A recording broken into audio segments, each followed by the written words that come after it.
सरकार ने 8वें वेतन आयोग का गठन किया है और सरकारी विभागों ने अपने कर्मचारियों का डेटा भी पोर्टल पर अपलोड कर दिया है। तो कब से ये वेतन आपके खाते में आएगा, उसके बारे में 5 बड़ी बातें सामने आई है। ध्यान से सुनना, इस वीडियो में सारी जानकारी आपको मिल जाएगी।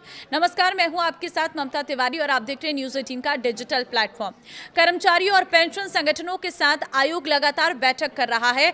बहुत से शहरों में 8वें वेतन आयोग को लेकर बैठक हो चुकी है और बहुत से शहरों में अभी भी मीटिंग होना बाकी है।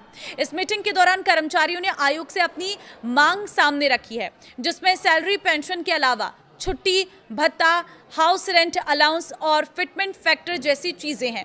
इन्हीं मांगों के आधार पर आयोग अपनी रिपोर्ट सरकार को सौंपेगी। रिपोर्ट सौंपने के बाद कैबिनेट इस पर अपनी मंजूरी देगा, तब जाकर इसे लागू करने के लिए नियम बनाए जाएंगे और फिर इसे लागू कर दिया जाएगा। अधिकतर एक्सपर्ट्स का मानना है कि 8वां वेतन आयोग को लागू होने में 1 साल से अधिक का वक्त लग सकता है, क्योंकि इसमें अभी बहुत से काम बाकी हैं। भले ही आयोग से तेजी से काम कर रहा है, लेकिन इसके फाइनल रिपोर्ट बनने और समीक्षा करने के दौरान अधिक समय लग सकता है। एरियर देगी सरकार। भले ही 8वें वेतन आयोग 2027 के अंत में लागू हो, लेकिन ये प्रभावी जनवरी 2026 से ही माना जाएगा। इसका मतलब यह है कि करीब 2 साल का एरियर सरकार एक साथ सरकारी कर्मचारी और पेंशनर्स के अकाउंट में डिपॉजिट कर सकती है। यानी कि जब आपको ये पैसा आने लग जाएगा, उस वक्त एरियर का पैसा भी आएगा। कुल मिलाकर 2 साल में आपकी जितनी सैलरी बढ़नी चाहिए थी, वो पूरी बढ़ी हुई सैलरी हर महीने के हिसाब से आपके अकाउंट में आ जाएगी। 8वें वेतन आयोग के 5 बड़ी मांगे ये हैं। पहली चीज, मिनिमम बेसिक सैलरी। NCJCM ने मांग की है कि कम से कम बेसिक सैलरी को 18,000 रुपए से बढ़ाकर 69,000 रुपए कर दिया जाए। यह मांग फैमिली की जरूरतों और महंगाई को ध्यान में रखकर तैयार किया गया है। दूसरा है फिटमेंट फैक्टर।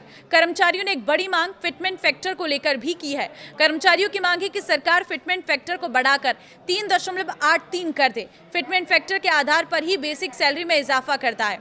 अगर 3.83 फिटमेंट फैक्टर होता है तो ही कर्मचारियों की मिनिमम बेसिक सैलरी 69,000 रुपए होगी।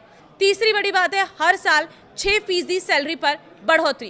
कर्मचारियों की मांग सैलरी में हर साल बढ़ोतरी की भी है। सरकारी कर्मचारी मांग कर रहे हैं कि कम से कम उन्हें हर साल 6% की वेतन बढ़ोतरी मिले, ताकि उन्हें महंगाई से मुकाबला करने में आसानी हो। और चौथा, पुरानी पेंशन योजना OPS बहाल। इसके अलावा कर्मचारी संगठन की मांग है कि पुरानी पेंशन योजना को फिर से बहाल किया जाए। इसका उद्देश्य रिटायरमेंट के बाद कर्मचारियों को अधिक तय पेंशन सुरक्षा देना है।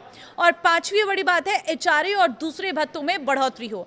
NCJCM ने न्यूनतम HRA स्लैब को 30% करने समेत भत्तों में संशोधन की मांग की है। इसके अलावा परिवार का कैलकुलेशन, प्रमोशन और पेंशन से जुड़े नियमों में भी बदलाव की मांग रखी गई है।